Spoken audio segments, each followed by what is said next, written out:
Freddie, thanks so much for tracking that for us. Okay, it's almost time for candidates to start their sprint toward primary election day in Texas. If you can believe it, early voting begins in a little over 6 weeks. Voters will then have to narrow down their choices and pick somebody to advance to that November general election.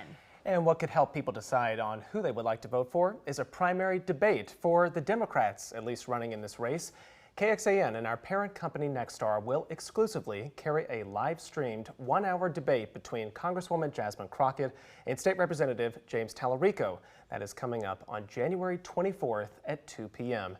We want to focus on that contest today and get some additional insight from two former Texas lawmakers.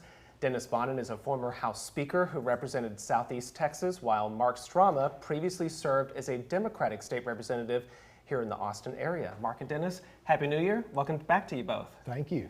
So we have talked extensively about the Democratic side of this primary, but today I want to discuss the equally competitive Republican primary. The candidates for this, if you're unaware, are the incumbent Senator John Cornyn, Texas Attorney General Ken Paxton, and Houston Congressman Wesley Hunt.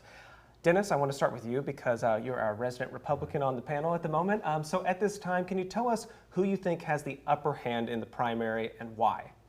Honestly, the latest polling shows it being a very tight race between all three of them. And probably the two quote-unquote front runners, which there isn't one, would be Cornyn and Paxton with Wesley Hunt. But it's a fascinating race because three people races, especially when one candidate or two in this case are very well known, it really creates an odd advantage to a third candidate, because what happens is they say, well, you know, I'm not thrilled with Senator Cornyn and I really don't know about that Paxton guy. Well, I'll just go with the guy I've never heard of. And that'll be Wesley Hunt. And now Wesley Hunt, I think, is going to be able to build his name ID and do some of that. So I'm not saying he'll stay unknown, and he's already proven he isn't. But it's a fascinating race because Cornyn is going to have to lay some blows, and he has been, on Paxton. Paxton has been attacking Cornyn. All that does is really move voters off of each other, and many times moves them to a non-voter or a Wesley Hunt. So they are in a very complicated race. We want to talk a bit more about the incumbent's history there too in a second, but first I want to ask you, Mark, some Democrats have said they feel like they see an opening to actually win this seat if Ken Paxton is the nominee. That has circulated. What do you think of that assertion? Yeah, look, I mean, I think the dynamic here is pretty clear. The Republicans are hoping to run against Jasmine Crockett, and the Democrats should take note of that. The Democrats are hoping to run against Ken Paxton, and the Republicans should take note of that. But because of the way we select our nominees in these partisan primaries where only the most extreme voters are likely to vote, there's a chance that the people of Texas, when they go to the general election in November, have to choose between the two less preferred candidates, the ones who are more preferred by their party's primaries, but less preferred by the general electorate of Texas. And Dennis, I'm really curious for you because John Cornyn he's seeking his 5th term in office. He's been there since 2002 in the U.S. Senate. So why would he particularly be vulnerable, potentially even to go to a runoff in the primary?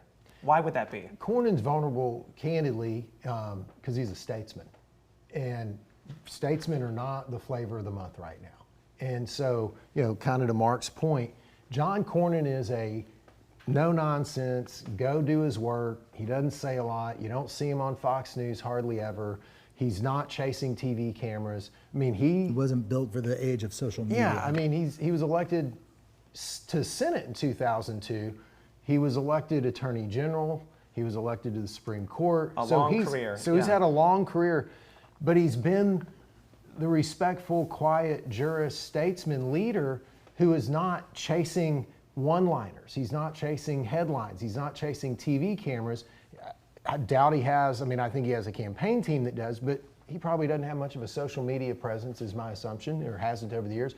So he's vulnerable by the pure fact that the way people win races, how people evaluate your performance in an elective office have changed dramatically in the 20-plus years he's been in the U.S. Senate. And he has stayed the steady, statesman-like hand, and that has created real vulnerability. I mean, Paxton's trying to run him as not being a true, defender of Trump. Frankly, Senator Cornyn is one of the single greatest reasons that in Trump's first term, they were able to get the Supreme Court nominees that have changed the face of the country in so many significant conservative Republican ways that people should be proud of. But because Cornyn doesn't chase the limelight and the TV camera, I don't think that's etched into voters' minds that John Cornyn is the man who played a bigger role in providing some of the most significant foundational conservative successes that have been accomplished, because he just doesn't go yell it at the mountaintops like everyone else. And Mark, because he is not the most bombastic lawmaker out there, does That's that... the word you were looking for. It is the word I was looking for, Yeah. my thesaurus. It's a good one there, but because he's not the most bombastic candidate out there, does that make it more difficult for Democrats to run against someone like him? Well, I mean, what makes Yes, he Paxton doesn't wanna easier to say run it. against? Yeah, no, look, in the general election, when Democrats run against Republicans, we run in appealing to the general electorate.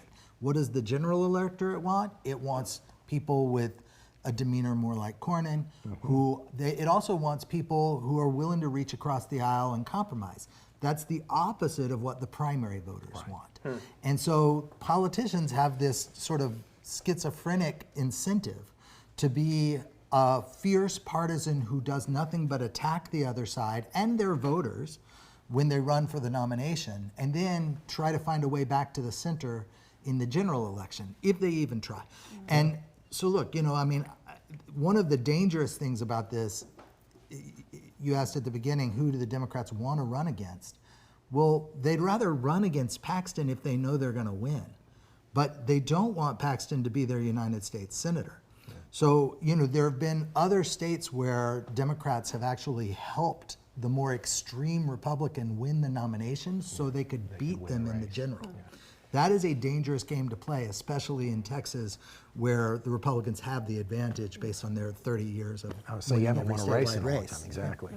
I do want to turn to the issues in the primary. As we've talked about in the past, they're often different than what we see in the general election, just like the campaign tactics. But what do you think the issues that candidates need to most focus on to win this year's primaries, particularly in this race? Well, that's the problem.